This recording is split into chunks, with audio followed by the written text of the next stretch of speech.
Hello New Zealand, I'm Bob McCoskrie. Welcome to Straight Talk, episode 84. Tonight we discuss protesting on the back of the recent Destiny March, which involved burning flags of various groups. Does this do more harm than good, or is it completely appropriate? We'll ask the panelists.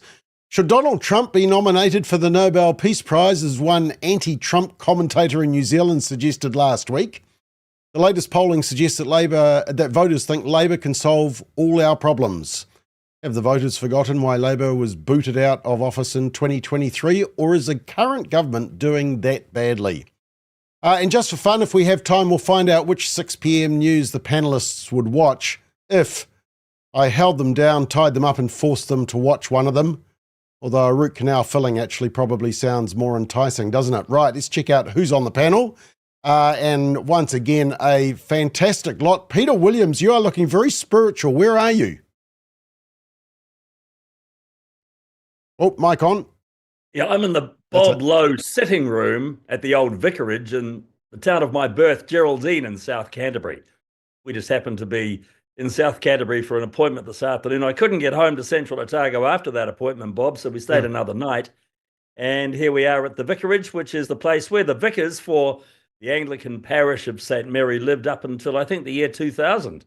It was then a building that went into disrepair. It's been restored by Michael Barker of Barker's Raspberry Jam fame, and it's a beautiful old boutique hotel now. Each room named after a former resident of the place, and there's a couple of sitting rooms as well, and I'm in the Bob Lowe sitting room, the famous Bob Lowe who later went to become the vicar at St. Barnabas at Fendleton and Christchurch. Okay. Well, as I always say, if anyone can, an angler can. So well done. Elliot, you look like you're not at home either. Where are you? I'm in the city of the future. I'm in Hamilton at the moment. So, yep, loving it, working hard. Are you shifting down there or something? What do you mean, city of the future? Hey, this is the Tron, baby. If you don't know the Tron, then it is what it is. Okay, you're a Chiefs supporter, are you? I was for a long time. Okay. Mel, you look still on your royal throne, Your Highness. If you actually saw all of me in the throne, you'd see that I don't suit it that much. I look quite like a marshmallow in this big throne, which is round, white, short, and very sweet. Okay, it's Jim's though, your husband's, It's not yours. It is indeed, yeah, it is. So you, on every Monday at 8, you just boot him off and say, Right, it's my chair tonight. Exactly, okay. Yeah, feminism. Okay, and somehow I completely stuffed up my rosters because, Alfred, we had you on just recently. I've done something wrong. Are you on holiday for the next month or two or something? What's going on here? I thought it's because the public demand was such that you wanted me to on again, wasn't it? That's what you said to me. Is it back by popular demand, or you've come back to apologise? Could be both. Could be both. But no, I'm here in the promised land. That's Tamaki Makaurau. That's Auckland. Mm. All right, we've got some important topics to cover, so I'm not even going to do an image or a video of the week because I actually want to talk about something that I noticed the Herald is reporting full on at the moment as well, and it's about this new bit of legislation that the Minister of Education, Erica Stanford, has introduced. Now, Elliot, I'm going to come to you because you are in the bad books with the government, which I'm sure you're absolutely reveling in. And Peter, I know you've done a Substack on it. And Alfred will be able to give us some background, I'm sure. But basically what's happened is that in the Education and Training Act 2020, there is section 127, objectives of boards, what they have to do. They have to make sure the place is safe, it's inclusive. But you'll notice there that they have to give effect to the Treaty of Waitangi, and there's local tikanga Māori, te reo Māori, equitable outcomes for Māori students. And then there's a new proposed one, which, as you'll see, has kind of like the same stuff. But the real kind of heat around this issue is the changing in the titles. The current title says it's an objective of the board, but now it says it's a paramount objective.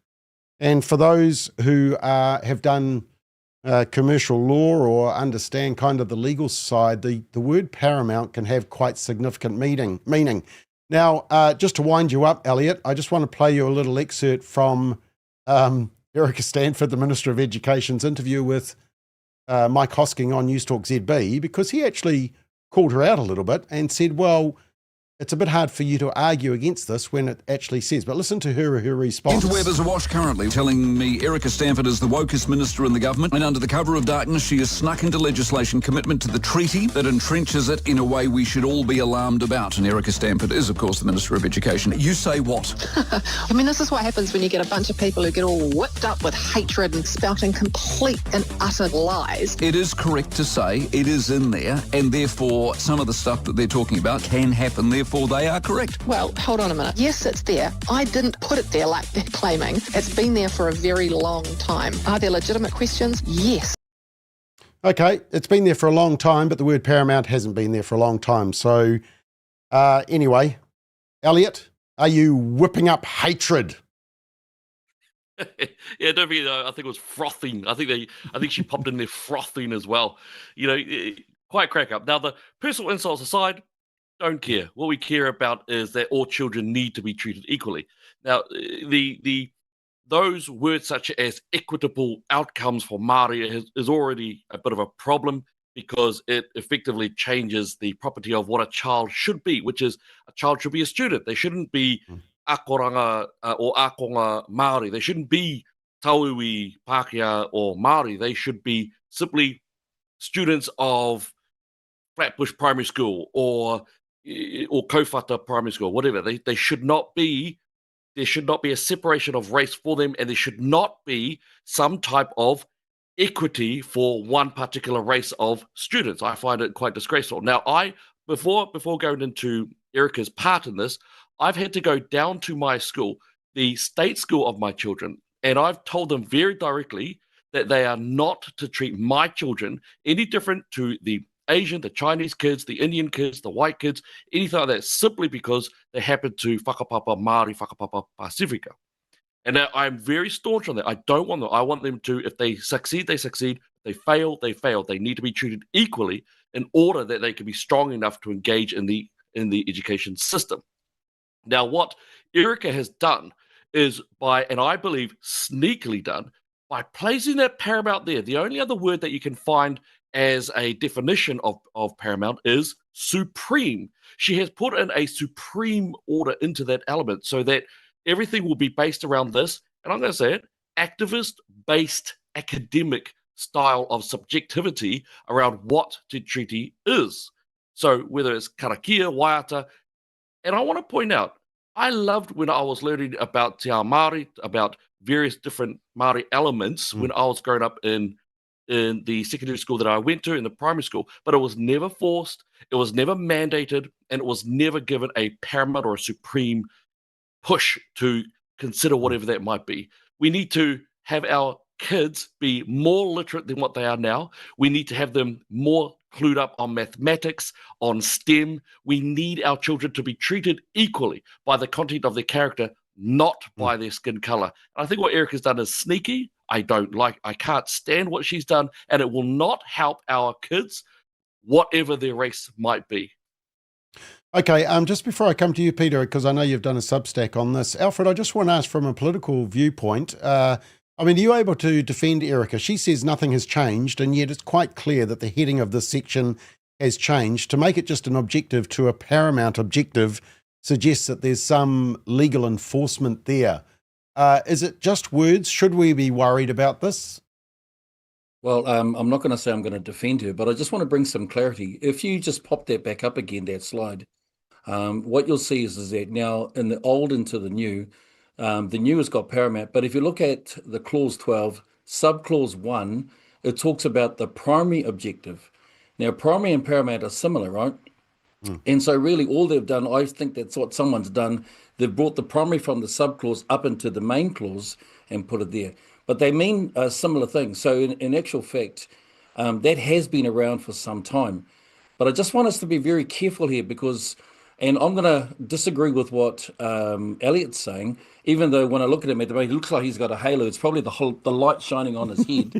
That doesn't mean everything he says is, the gospel. But what I just want to say is we need to be careful because, look, I've been on board of trustees and so forth, and many of us have as well. I've been in educational initiatives, and Elliot knows over in GI and Panmure, where we had to deal with core issues in state schools and Decile 1 areas that were mainly Māori and Pacifica. And what I would say is this, and even when I was in government, I don't agree with the equity of outcomes, because you have to start with the equity of opportunity. And means that, what does that mean? That means everyone should have the same opportunity as anyone else. And I'm pretty sure we'd all agree with that, right? And I think what happens, we get caught up saying, no, they have to have the same outcome. Well, you can't, because it's determined by how people apply themselves to it. But I have to say it's two parts to this, because remember, we have to remember the history of education. You can't sanctify it. It hasn't always benefited all children, right? There has been biases said sometimes. And the last thing I say is this, these core subjects like numeracy and literacy and science, they're universal. Everywhere in the world you're going to see. So what's our point of difference as New Zealanders? It's the fact is that we started off as a nation on a bicultural foundation. Once we start saying, no, we should just be all the same, and we want to whitewash everything out, we lose that sense of what it means to be part of our identity. Now, I agree, we need to be careful, we need to be balanced in what we're doing, but if we whitewash it out and say we want to be, it's those old sayings, it's Kiwi, not Iwi, and we're just one big melting pot. Well, I'm sorry, that's not who we are. When we travel the world, we're Kiwis, we're New Zealanders. There's a point of difference, and if we're not careful, we'll lose that point of difference. And so we need to know that actually there are some things that actually benefit us to who we are. And like I said, let's not forget our history, because it wasn't so long ago. And if you want to see when we still had segregation, go out to Pukekohe, listen to the stories in the 70s, where even over there was still segregation in our country. And all I'm saying is that let's be careful that we don't just say that let's just make it all one system, all one people, when the reality is that we should be celebrating that there can be unity in diversity. We can't lose that. But, I just want to say that, tikanga Māori, te ao Māori can benefit us if we join the two together. It's our point of difference. Let's not just throw it all away and just pretend that we're all going to just be one happy people, because we can benefit from having both of those things working collectively together. Okay. Did you know I was in Pukekohe last night or something? Because there's definitely no segregation there. It was a very multicultural audience, so it was very good. Elliot, I will give you a chance to respond. I think we're getting some good, robust disagreement on this issue, so it's a great, respectful debate, and I appreciate that. Peter, I know you substacked on this and you've looked at the wider issue. What say you? Well, I think as well as the inclusion of the word paramount in the Amendment Bill number 2, there's another word that I think we've got to look at, and it's in section 127. Just let me move my little screen a little bit. And it comes in clause 2, to meet the paramount objective, the board must meet the following supporting objectives.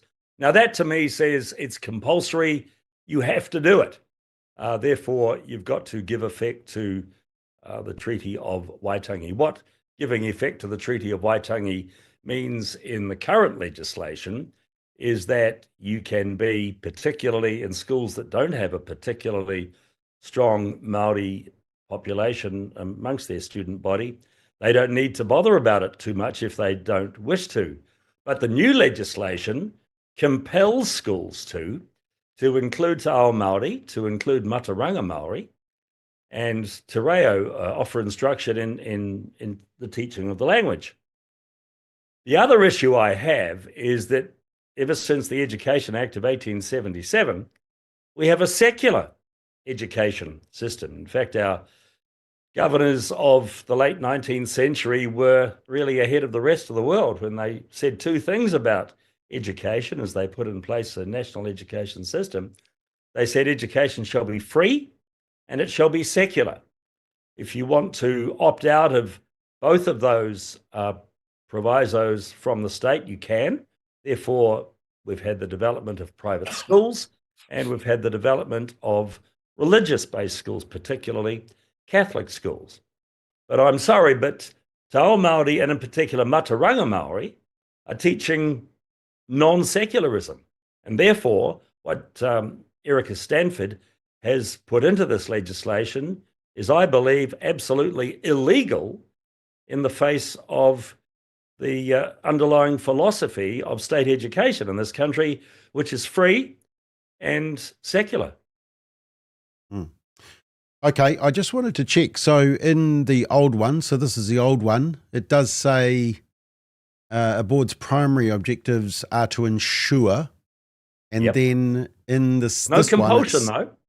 No, but in this one it says paramount. Look in clause the board 2. The board must meet. must Clause meet 2. the following. Okay, so that's clause 2. reporting This is the old clause. Well, no, this one says, the old one says to meet the primary objectives, the board must as well. So both say must. Whereabouts does it say must in the old one? Maybe I just In the old one, 127.2, so just where the bottom of the orange circle, you'll see to meet the primary objectives, the board must. Yeah, but it's and nothing then- about the Treaty of Waitangi in that No. particular section. Not in that section, that is true. So they've shifted the Treaty of Waitangi into the must. So that's the point that you're arguing. Okay, fair point. Mel, what do you think? Those were my two concerns, were the word must and paramount. I mean, paramount is in the dictionary, more important than anything else, supreme. But then again, if you look up the word principle, it says of chief importance. I think schools are struggling as it is without having to tick another box. It's saying that if it was implementing this over the gender ideology that was coming into the schools, then that's cool. I mean, we're a rural farming community, and the likes of kapahaka and stuff in the primary school here is all voluntary, but the kids absolutely love it. And I think the issue I have is the enforcement of it, where, you find most schools are respectful of the treaty and implement it wherever they can anyway. But the sudden pressure, like you're not doing good enough and you must, and government it's a put down on schools when a lot of them do really well as it is, and they incorporate other cultures at the same time. Okay, I'm going to do the rounds again. Alfred, actually, I'm going to come to you first because a couple of weeks ago I was saying that I thought Erica Stanford had done a couple of good decisions around a couple of policies, and you guys absolutely mocked me. But interestingly, Alfred, you've got a few people who disagree with you tonight. Psalm 51 says this: Alfred, I don't agree with you. Tikanga Māori and Te Ao Māori is a spiritual belief, and as a Christian, it undermines my faith. This is a spiritual war and attack on Christianity. You should know this. What's your response?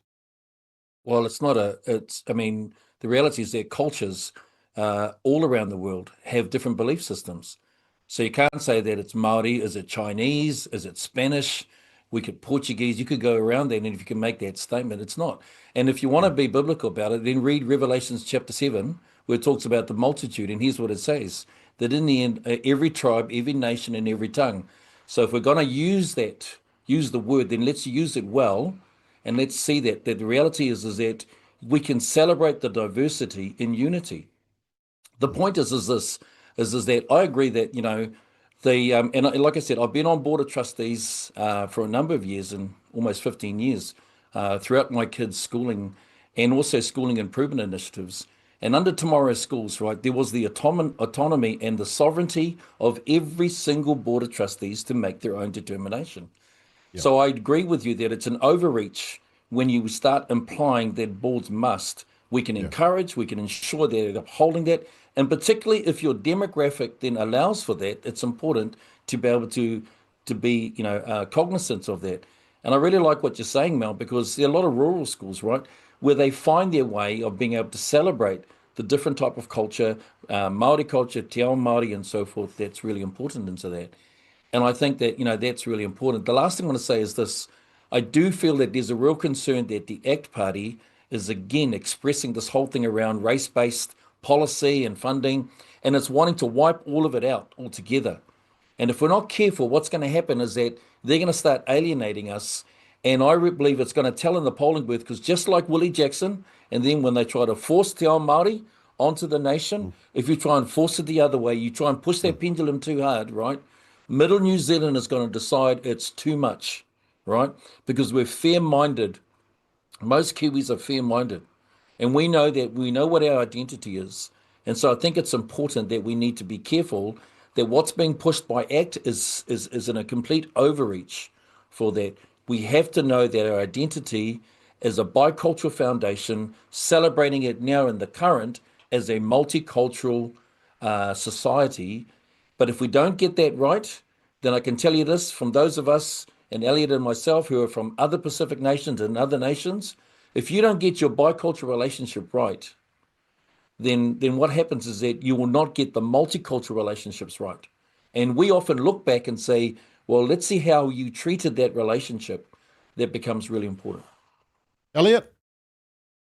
So I'll start with, and I love the fact that some of us have worked within the schooling system, which I think is really important. I love the fact that in terms of Māori studies, that it has been for the majority of the last few decades up to the school as to whether to engage in kapahaka and waiata and different cultural groups, whether it happens to be Chinese, Māori, Samoan, or whatever. I think that's really powerful and very wonderful. But when we come into these words about multiculturalism and biculturalism, we in New Zealand are a multicultural society. But what we cannot be is a multicultural or bicultural society by codes and by different powers, by separation of rules and processes for different races. It doesn't work, and it has never worked anywhere in the history of mankind. I cannot find any example worldwide where you have, whether it's an indigenous population or a different population, and you've given certain rules to one group and then different rules to the other group. It doesn't work. It can't work. And in an education section, it's even more vital because now you're talking about the very children of this. And I'll give you an example, which is Te Huri Hanganui. In Te Huri Hanganui, the children themselves are described or given properties such as Tauiwi, Māori, and Pākehā. That's simply one example of it. Children, it doesn't work. And I'm going to give you an example of one place that does work in a multicultural society, but not in a code of laws multicultural society, which is Singapore. Singapore has a big population of Chinese, of Indians, of Malays, of white people, brown people, yellow, whatever. It's got a whole bunch of people. And in their schooling system, there is very much no differentiation of the race of the student. The only real difference is they have this element where they have to learn a language, second language, apart from English, and that second language goes back to their ethnic orientation, their ethnic identity. And that's it. That's the difference. And in that, you've got a much more harmonious system. There is no treaty policy. There are no quota systems. There's no DEI stuff going on there. But the racial harmony is so much better over there. And I want to also add on top of that, when we look at the New Zealand society, as for Māori, the best place, if you're born Māori, the best place for a Māori to be born is not New Zealand. It's Australia. And the last time I had a look, it's between $24,000 to $27,000 difference in income. The marriage grouping is much higher than New Zealand. It's across the board, and again, there's no DEI, there's no treaty principle element there either. Now, in New Zealand, in the education system, I want to keep on coming back. I'm going to bang it out.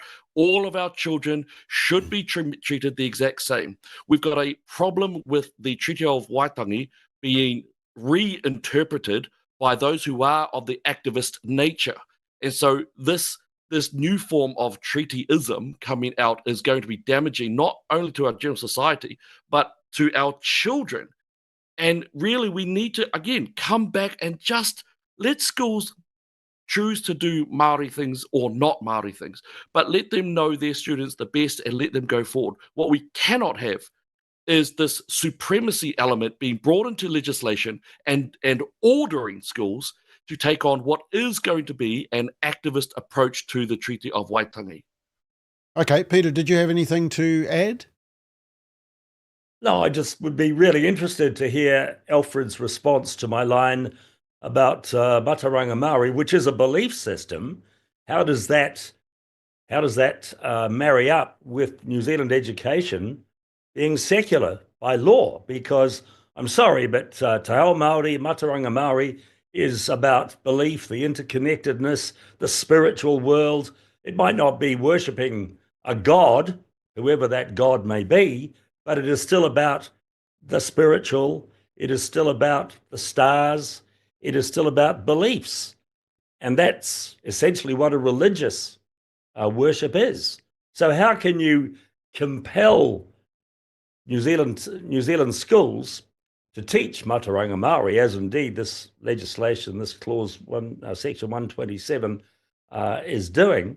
How can they do that and still be secular? So if I can, Bob, just quickly respond to that.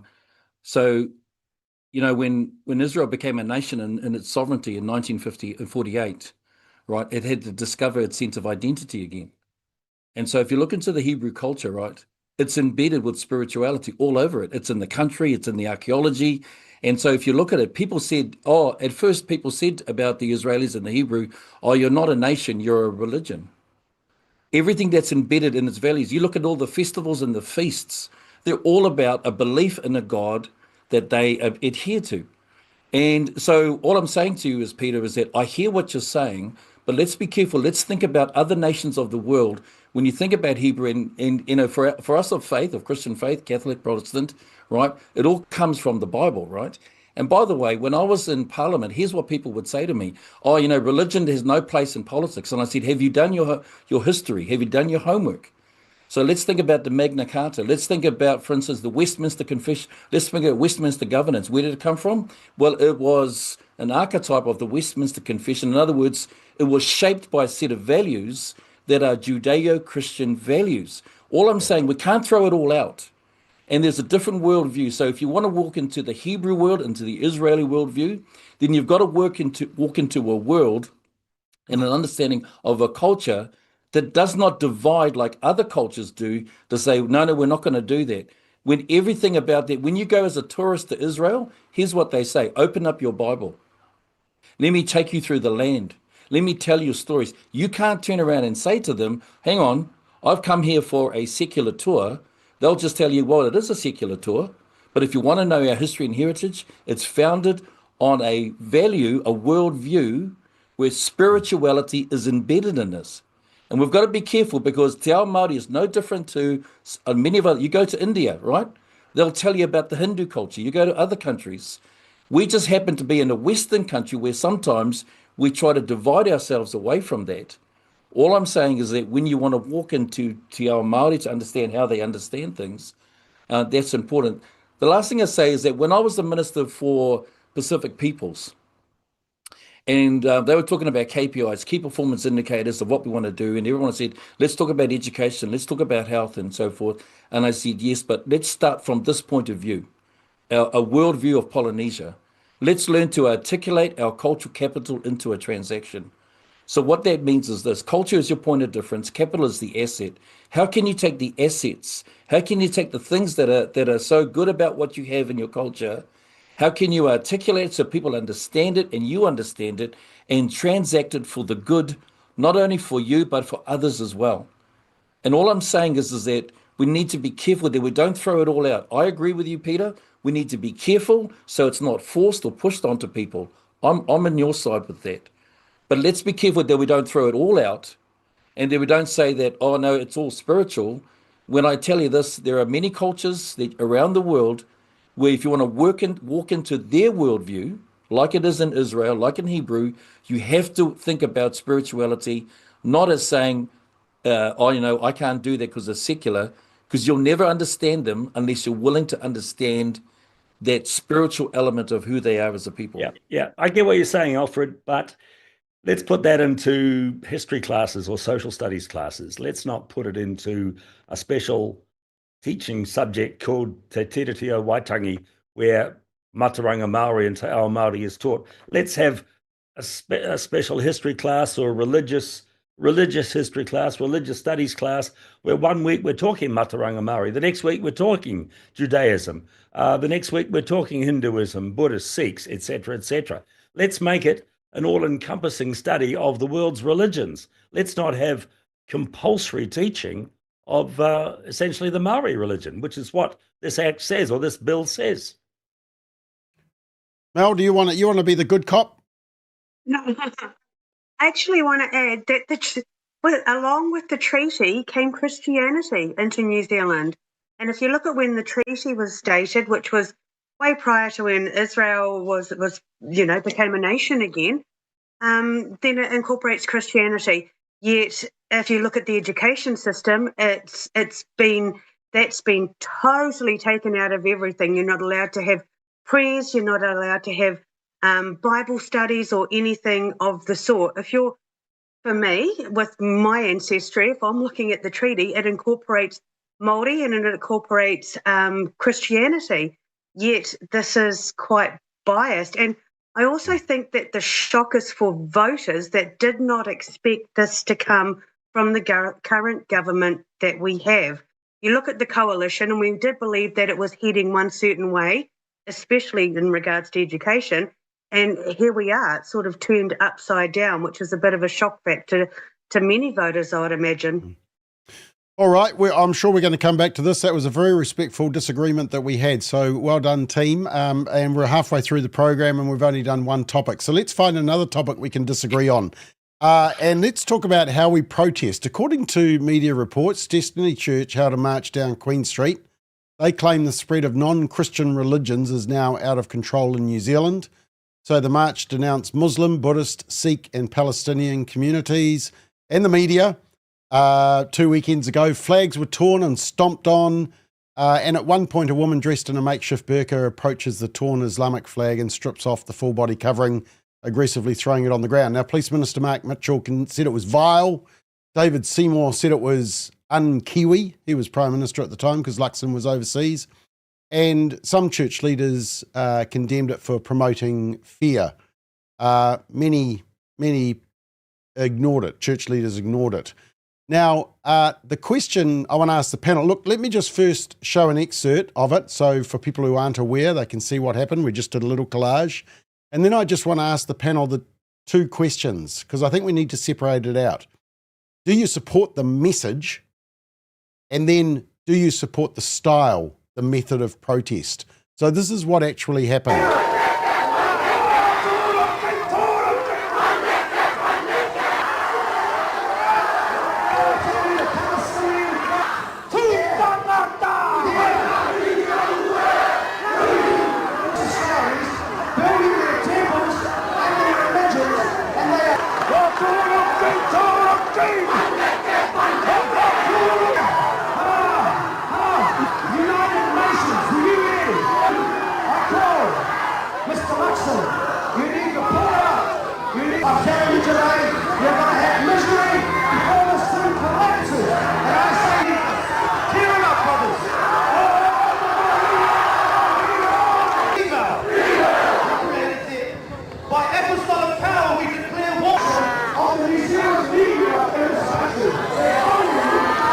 Has destroyed our country, our families.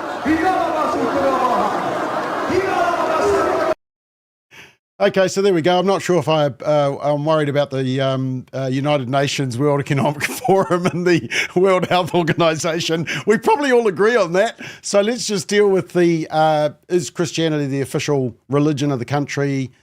So as I said, do you support the message? And then do you support the style, the method of protest? And Mel, we're going to start very nicely with you. No and no. I don't support any of that. Tearing flags up, and for me, you're talking about groups of people. Now, in the Palestinian community, in the Middle Eastern community, you've got women that are downtrodden, that are abused, that are they go to hell and back daily. And I think it's putting everyone into a group where Jesus never did that. He went after the one.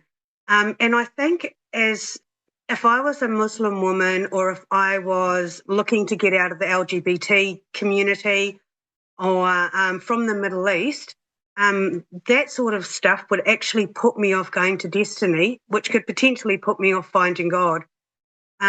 So, no, I wasn't impressed. Whereas with the Freedom Village, totally impressed. That whole convoy protest, there were a lot of flags that were turned upside down, which shows that your country is in distress, and that's recognised internationally. And I think that was a sensible way of protesting. I'm not happy with this. Yeah, absolutely, we don't agree with United Nations or the World Economic Forum or whatever. But it's so, as a female, that's quite confrontational and aggressive. And that's not reaching out to people that may want to get out of that. Okay, Peter, what do you think of the message? What do you think of the method? Well, the questions that you pose, Bob, my answers are just like Mel's, no and no.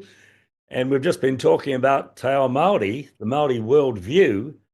Gee, doing the kamati haka on the street and ripping up flags, is that the Māori worldview? I don't think so. It just goes to show that those who do have some Māori ethnicity do not have a similarity of political thought. And of course, that's the same with every ethnic group and with every New Zealander. We are not one in our political thought, and that's the way a good democracy should be. As for that other outrageous sign, Christianity is New Zealand's official religion, I'm sorry, that is just completely and utterly wrong. Yes, it might have been the first religion that was brought here by the missionaries to the Māori in the late 18th century, early 19th century, but New Zealand has never had an official religion. And one of the great things about New Zealand in 2025 is that all religions and all denominations can exist here. And in fact, it's guaranteed in our Bill of Rights, isn't it? That everybody can have freedom of religion. And I think that's very, very important for a modern liberal democracy. So I quite like what Brian Tamaki does in a lot of areas, particularly in his social work, but I'm sorry, he got that one very, very, very wrong.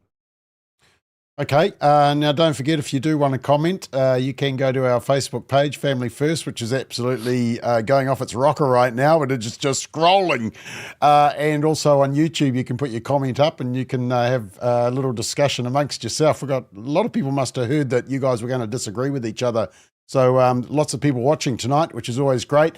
Elliot, what do you think? Oh, man. A lot of love and respect for the panel here. Yes-ish and yes. So I think that the flags outside of the Palestinian flag, I think the rest of those other flags are ideologies. I don't think there's any problem whatsoever about burning them, ripping them to pieces, whatever. I think that in a world or in an environment where we see a lot of the far left supporters pushing for things such as genocidal commentary, such as from the river to the sea and other areas, and burning the New Zealand flag and ripping it up and spitting on the Israeli flag, all of what we've seen in New Zealand, I think that this was, in comparison, as on the other side, but as a comparison, much more moderate. I do.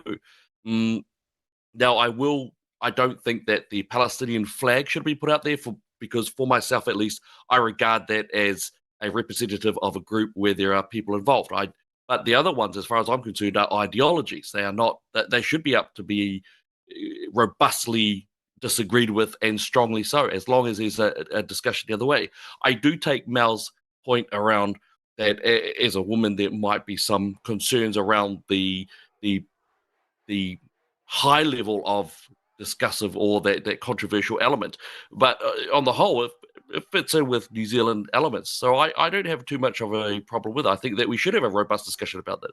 In terms of that part where it's got Christianity as the official religion of New Zealand, I don't believe he is saying that it is. I believe that he's wanting it to be input as the official religion of New Zealand. And I don't have a problem with that either. I think that's fine to have the discussion, to have the argument. Nothing wrong with that whatsoever. I would most respectfully disagree with Peter a little bit in terms of the fact that New Zealand laws and policies, that it was tethered to that Judeo-Christian principle and ethics, even if it was not officially in there as a religion. Although there is a good argument to be made that when it was secular, it was talking about different religions of the Christian denomination, wasn't actually referring to Buddhism, Hinduism, Shintoism, and those other areas.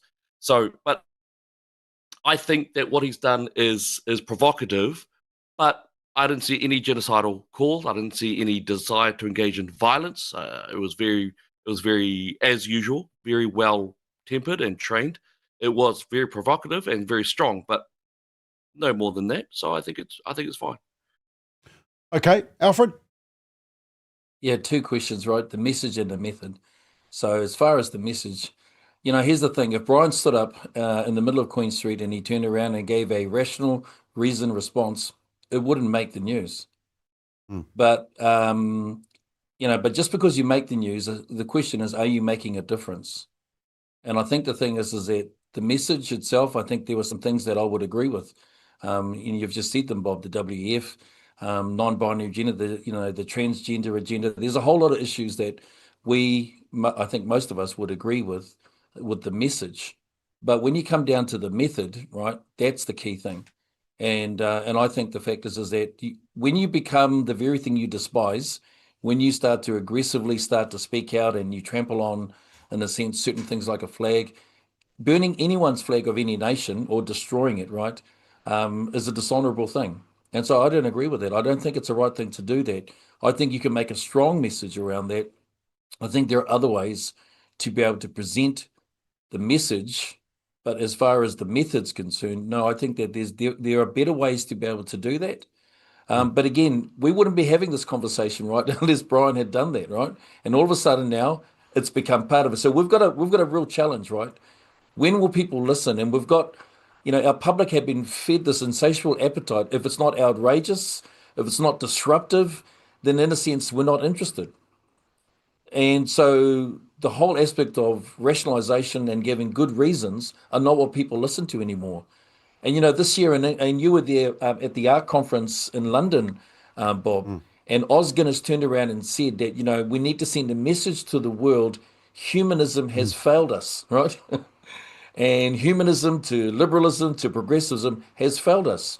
But conservative values that often come from a Christian base, and let's remember that, the census still says that Christianity, 32%, yes, less than what it was in previous years, is still the preferred religion within New Zealand. It is by far the preferred religion.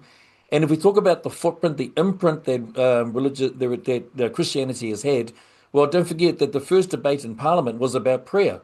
And that lasted for 165 years. So every time that Parliament sat, it had to have a prayer that ended in Jesus' name. Let's talk about in 1840 when Henry Williams was asked as a missionary who could understand the Maori and also to translate into two different languages, right? He was a missionary, and what Maori understood were Christian principles, hence the reasons why they began to walk towards the signing, because they understood it in Christian terms, biblical terms, because that's what the first book that was written. It was a Christian book that was written. The Bible was translated. So all I'm saying is that while it may not be our official religion, let's be careful that we don't say that it hasn't had an incredible impact in the history and the heritage of a nation.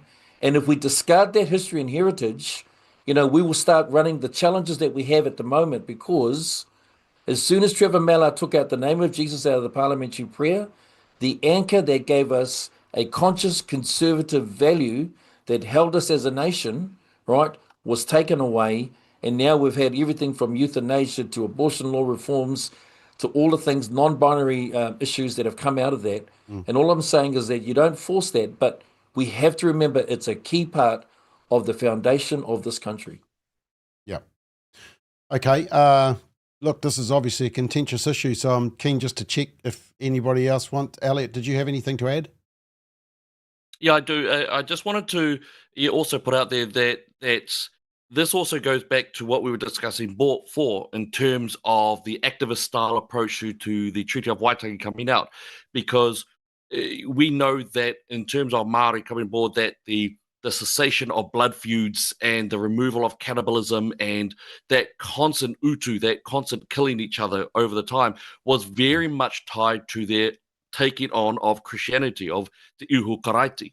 And so what we have now, of course, is that real push by the activists and Tupuna Maunga Authority and the school system that they're wanting to implant. They want to go back to pre-Christian days, as in animism, that brutality of Utu. You can actually see it in some of the tribes and the way that they are now talking with each other. There is a very strong old hatred starting to well up from centuries ago. And so when we did lose that element of when Mallard took it out and we started to see that Christianity be replaced by other ideologies, it is exactly what Alfred said, but it also goes to what we're starting to see import, where secularism is merely being hijacked or hopped onto by those who are activists. So when you look at your transgenderism, when you look at your critical race theory and the style of Treaty of Waitangi that they're now inputting, it's not just devoid of Christianity, it's anti-Christian and anti the objective morality that New Zealand used to have to tether its laws and its principles over the last 100 or so years. Okay, that was pretty sneaky because you combined question 1 and question 2, Elliot. So double points for very sneakiness. Who raised their hand? Was that you, Peter, or Alfred? Peter, go. That was me. I mean, New Zealand is now a multicultural society and it's a multi-religion society as well. Yes, the first religion that came here was Christianity. But in the last 50 years, we have had a huge amount of immigration from India and from China. As a consequence, we have a good deal of Hindus. We have a good number of Sikhs. And they've been very good for our cricket team. Let's not be, about the bush. Spoken like a true sports reporter. Yes. I see we have an interesting project developing in the Waitangi Valley, north of Auckland, with a huge Buddhist temple being put in there. It's going down as a work of art. I've got a feeling that once it's discovered that's really a Buddhist temple, which is going to be a place of worship, I suspect the building consent for that is going to be withdrawn, but that is another subject. But I guess I'm getting back to the reality that New Zealand is now a country of many religions. And then, of course, you have the Chinese practicing, Shintoism and some Buddhism as well. In fact, I see this Buddhist statue and Buddhist temple is being driven by a Chinese couple in Remuera. So we have a country of many ethnicities and a country of many religions. And I just don't think it's helpful to have essentially violent and aggressive protests down Queen Street the way that Brian Tamaki put on a couple of weeks ago. I just don't think that's helpful if we're all going to live together in a peaceful nation. Maybe I'm just too naive. I live in the South Island where we don't have issues of race and we don't have issues of religious clashes because, well, let's face it, we're pretty pale-faced down here and we're pretty Christian down here. So, we're a different place to Auckland. I'll confess that. But you spend most of your time figuring out if you can get the 18th hole closer to the clubhouse, don't you? I mean, that's the big decision in Wanaka. Or whether to allow McDonald's into Wanaka. I mean, that's a big decision. Mel, did you have anything to add on this before we move on? I think it's about, it would be good if Destiny were more aware of who they were having a go at. I mean, at the end of the day, they're against mass immigration, then take it to Parliament. I mean, that's where all those policies have come from. They're against the stuff that goes on in the libraries, then take it to the people that were funding it, which were their local government. It's you have to look at who's behind what's going on, and I think they're missing that point and just tearing flags. Okay, Alfred. Go on. I don't think they. Sorry, I don't think they are. I think that they know how to make a scene and how to show it. And I want to say I don't mind. I do mind the Palestinian flag being ripped apart. That one I do mind. But every other flag I don't have a problem with. I think that they were not violent. They engaged in aggression, but it was a very much in check aggression, which is different from other ones where we see a lot of the police having to be there for the pro-Palestine, pro-Hamas areas where there is violence, there are physical attacks, or when there is screaming and actual frothing at the mouth, calling for from the river to the sea, where there are spitting or there was a gunshot at, for example, the gunshot on the New Zealand flag. They were measured. They how there was a lot of masculinity, but it was kept in check. It was ordered. There was a trade, and that's what I really appreciate. Yep, very confronting, but I think cleverly done. And Brian has taken this down to Wellington, of course. He's taken it off to Christchurch. He's taken it to Auckland, of course. But so he knows where to take it, and it does make sense to me, at least. So I'll be honest. I think I tend to be, apart from the Palestinian flag, everything else I'm quite supportive of. You radical. So just quickly, Bob, the thing is that remember when Posey Parker was at the Auckland Domain, and I tell you, the media just basically gave them a free pass. And yet there was a 70-year-old woman that got punched in the face by a young guy. If it wasn't for Leo Malloy basically chasing them out of the court, people wouldn't even know who he was. And by the way, he got off with basically, I think, community service. Yeah. I didn't see them, turning around and really having a go at that when she had every right under the freedom of speech to make a statement, and it was all about standing for women. So all I'm saying is that, and that I totally disagree with. What they did was wrong. So when it comes to the method, we have to be very careful that we don't become the very thing we despise. Just quickly going back to Peter's point of view, I agree with you, Peter. We need to be tolerant. But let's learn a lesson for what's happened in England. Let's learn a lesson what's happened in France, right? And even around Switzerland and Netherlands, right? When you became tolerant to the point where you never held a set of democratic views and values that are there, that are based on Christian conservative values. And it got to the point where, because they didn't stand for anything, right? People by nature, some of these religions by nature will push themselves in. And if you don't say that, yep, you can come here, you can have your values and your beliefs, because that's what we stand for. But there's a set of democratic values and views that mean that if you push too far, right, and these are based on conservative Christian values, then you're going too far. And I know you're going to say, well, the law allows for that. That's right, the law allows for that. Yeah, we need to trust our police and our justice system more, and we need to have more faith in our police in the first instance, and then in our justice system. And you talk about Great Britain, and it's pretty obvious that two-tier care is running a two-tier justice system in the UK. Yep, absolutely. And that's why many, many British people are now very cynical of the mass immigration that's happening there. Heaven help us if we get to that stage in New Zealand of a two-tier justice system. Yeah, but they allowed the religion to take over, right? Yeah. Sharia law was all part of that. And all I'm saying is that let's be careful that while we can tolerate people coming with their views, but and it'll come down to the fact as well, no, that doesn't align with the conservative views that are democratic to this nation. And we need to be able to be willing to call it out and say, no, you've gone too far now. So I think that's important. So, Elliot, I mean, the question is, you can disagree with the ideology, but is there a role for respect? The fact of the matter is, I mean, interestingly, you wanted to show respect to the Palestinians. You didn't like their flag being torn, but not to the other groups. So where does the respect element come in, that you disagree with the ideology, but you respect the people? Yeah, no, that's fair. The reason why is that the Palestinian flag, or the sovereign nation flag, rather, it's because it is of a sovereign nation. While we are all good with WEF and the UN flags being ripped apart, then why are some of us okay with that, but then we're not okay perhaps with the LGBT or even the Khalistan?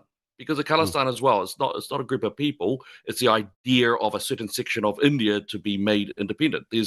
So the ideology element of it, yes, it is provocative, but I think it's fair enough to be able to rip or to have a display where there's a utter contempt for it. Because as long as there's the ability to speak about that, so if Destiny then said, you know what, yep, let's have a big chat and big discussion that as to what we're talking about, then great, no worries. Because the Sikhs, even if someone decided to rip up a Bible, I hate that. I would hate seeing that. But at the same time, I don't mind being able to engage in a heavy discourse about what the Christian element versus secularism versus Quran versus whatever it is. I don't have a problem with that. So I do say that if you're ripping a flag that's based off an ideology, it doesn't bother me. Because it's the ideology that should be able to stand up and defend itself, as opposed to a sovereign nation, which is very representative of human beings. So it's okay for the museum to have a virgin and a condom. It's okay for a museum to have a New Zealand flag, which you wipe your feet on the ground. Well, if you're talking about a museum, no. But if we're talking about an on-the-street protest about something, I hate it, but then that's free speech. Okay. Okay. Any other comment? Because I've got a pile of comments coming through here. I will just grab a few of them. So let's have a look at them. Dee Dee says Destiny didn't gate crash and other groups protest.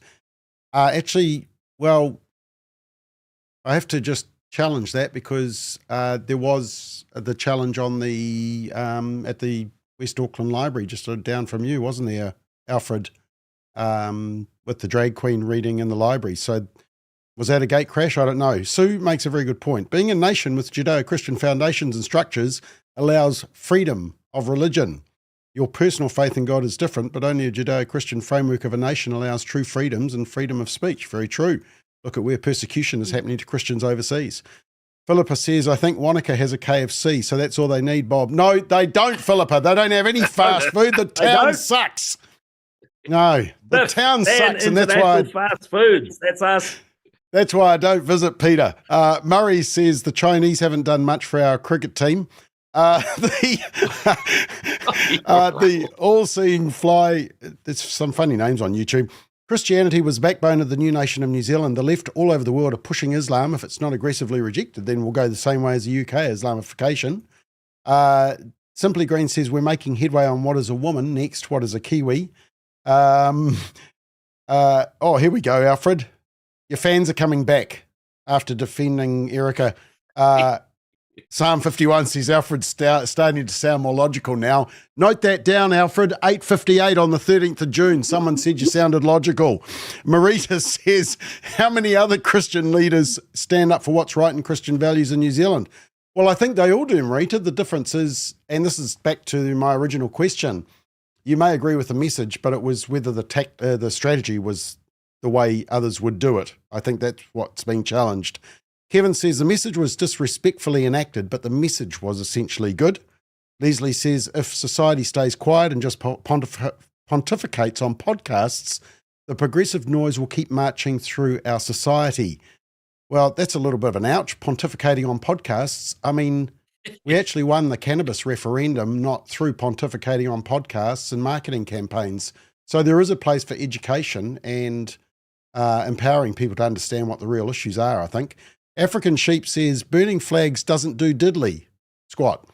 It doesn't change minds and hearts. It only causes anger, angst and hatred towards Christians. We are to live peaceably and preach the gospel. Elliot, you've got a fan. Steve. Peter, good news. You've got a fan. Susan. Craig says, Destiny need to pull their head in. I understand their protest, but they need to change how they approach this. And Nancy Margaret says, so it's okay to say from the river to the sea, but not okay for Destiny Church to do what they did. Oh, but then interestingly, she says, I disagree with both. Okay. So, yeah, wow, there's some great comment there, and it's good for us all to disagree. Great discussion. Look, funny that, 2 questions, and we're out of time. I do just want to do our last one, team, just for a bit of fun, and mainly because Peter is on the panel. And that is, hold on, what numbers am I looking for? Nobel. Here we go, 11. No, it's this one. This is 3 news and this is 1 news. They're at 6 o'clock. I know you guys are all glued to it at 6. I never text or ring you at 6 because I know that you'd be really grumpy with me. The latest ratings came out. 1 News has kind of like about 3 times the audience. Ever since Peter Williams left, the 1 News ratings have just been tanking. It's going through the floor, mate. And as you can see there, if you look at the slide, and so my question just for the panel, just to finish with a bit of fun, is if I tied you up and forced you to watch either 3 News or 1 News, despite the fact that you had a root canal filling to go to, which one would you watch? I really only just want to ask Peter. I mean, which would you watch, Peter? Well, because we watch The Chase, and I think Bradley Walsh is one of the great performers on New Zealand television. He is. It just stays on. So that's really the great Ah. reason for One News. So what you're success. saying is that Just nobody stay has there. the energy to get up and change the channel. Well, you don't even need to get up these days, do you? You've got a remote. Yeah. Okay. Having said that, to be perfectly honest, we often will watch the chase and then turn the TV off. It's got to that stage. Wow. Okay. Elliot? Both suck. One News, simply because it's the more one that most people watched throughout the last decades. Okay, that was simple. Elliot? Mel? I just want to protest it, like having to even answer this question. And I haven't watched the news for so long, but I'll go with what my grandparents watched, which was One, and they were quite conservative in nature. So there you go. Are they? So you reckon that TV1 is more conservative than TV3? That's what my grandparents watched, and they were conservative since then, which was many years ago. Don't know. And you don't watch either? No. Okay. No wonder you guys are so. No wonder I have to send so much notes to you on the weekend before the Straight Talk. You guys are completely living in the dark. Alfred will definitely be up with the play. Alfred, which one?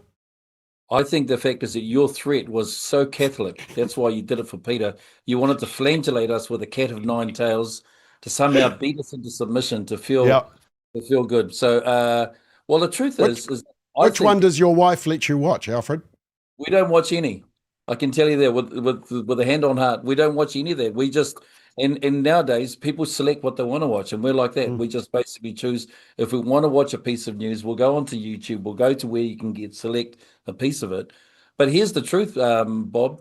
They're watching us. What? They're watching us. They're watching us because the reality is that they realize they don't make the news anymore. So they're watching all the social media. They're watching what you and I and other people are saying, and they're trying to make the news. Who has a subscription now to whether it's the Herald, the Stuff, no matter what it is? Very few people do. And so the reality is that they watch social media. They like to see what's happening, and then they try and report on it, or they jump in on it and they try and create it. So I just think that the fact is that we don't need to worry about whether you're forcing us. They're watching us. They're probably watching Straight Talk as we speak, Bob. You could get an offer to go onto One News and be the next. They are watching us. I've seen some reports about it. And hi everybody, hi media. But the interesting, when you said they were watching us, I thought you meant that when we're sitting on the couch watching the news, that they were watching us literally through some backwards camera, and they were seeing me doze off during most of it, or my blood pressure going up and yelling out fake news at the news, and then hearing my wife in the background going, "Bob, are you watching the news again?"